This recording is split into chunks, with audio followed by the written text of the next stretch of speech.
was ready to do Thursday. Apparently, you guys aren't coming in tomorrow. No work. You're going to be here. I'll be here, but I guess we're going a day early. Yeah. Did you practice your sportsmanship in the offseason? No, I think over time, it just kind of builds up. You have relationship with guys and things like that. But it's always cool to be nominated for something.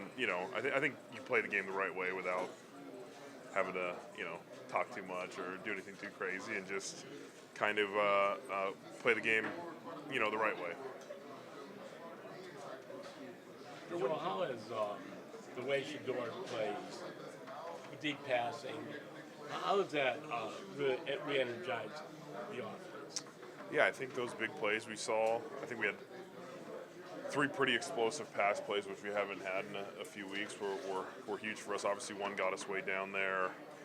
One scored a touchdown, and one obviously fumbled, but it was still a big play. Like, you saw the shot play potential.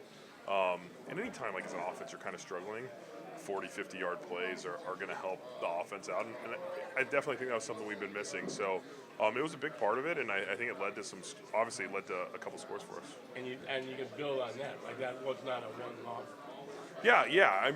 I think that's part of his game. Like, you saw it in college. Like, he makes plays, he moves around the pocket. I mean, that throw, like, in the moment, I didn't even know. You're blocking somebody else, but the hit he took, why he made that throw was very impressive.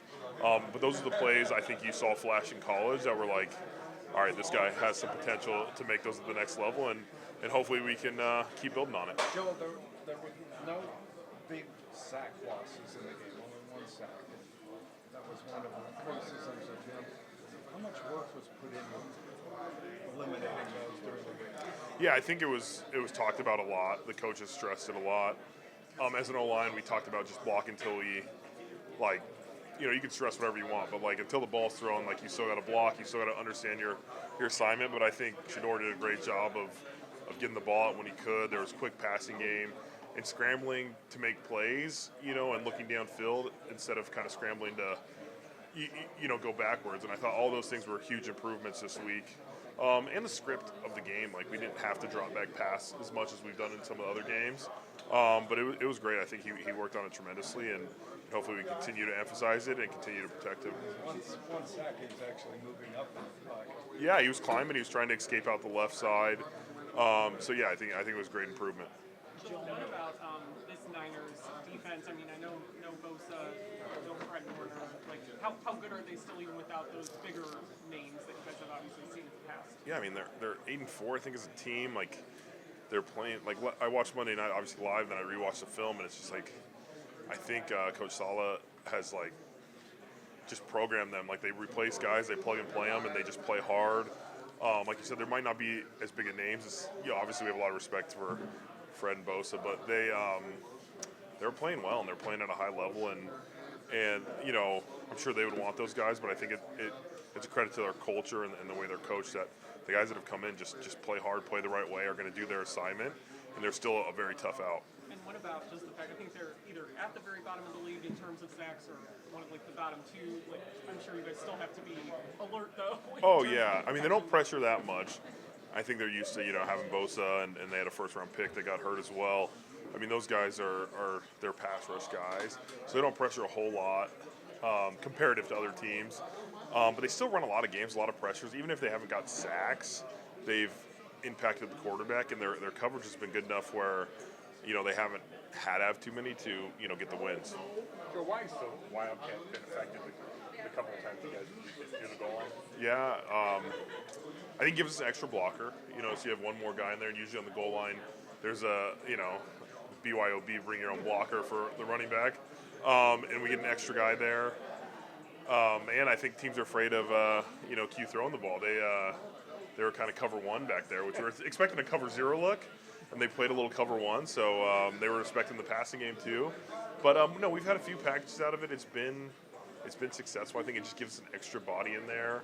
And, when you only have 2 or 3 plays out of it, so you can really rep those and understand what looks you're going to get. Is that something you can have every week, or is it better when you bring it out every month or so? I think if you change up, have a few wrinkles, like, I think it's something that you want to have and want to be successful, especially in, like, goal line, red zone, short yardage situations. I don't know if we'll go Miami Dolphins where they were running it, like 20 times a game, every game. But, having those options, I think, helps open our offense up.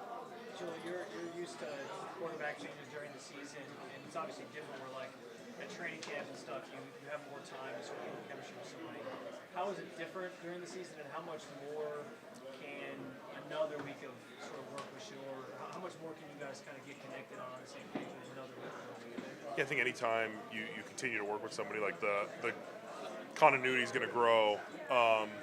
In season, it almost forces it to happen faster. And since you get all the walkthrough reps, you get all the team practice reps, you get all the game reps. Like a 60-play game is probably like 3 days of training camp. You know what I mean? So like it happens a lot quicker in season, and I think the more you work at it, the more comfortable you're going to feel. You're going to understand like how he likes to escape the pocket, what he's thinking if they get a certain rush, his cadences. All those things are just going to continue to grow with more and more experience. I know you're in the middle of it, but do you get a sense of the excitement that kind of surrounds him? Obviously, Deion being there, it goes beyond that.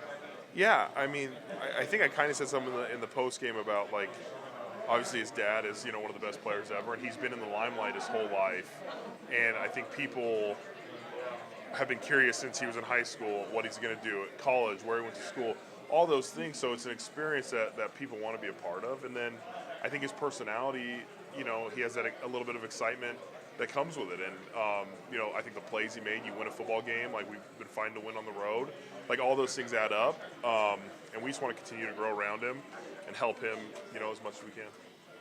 Joel, I know one of the things you've talked about is obviously offensively, you guys want to play complementary and hold up your end of the bargain, but how does it affect you guys that you have a defense that's going to get you the ball back? Like, how does that impact you?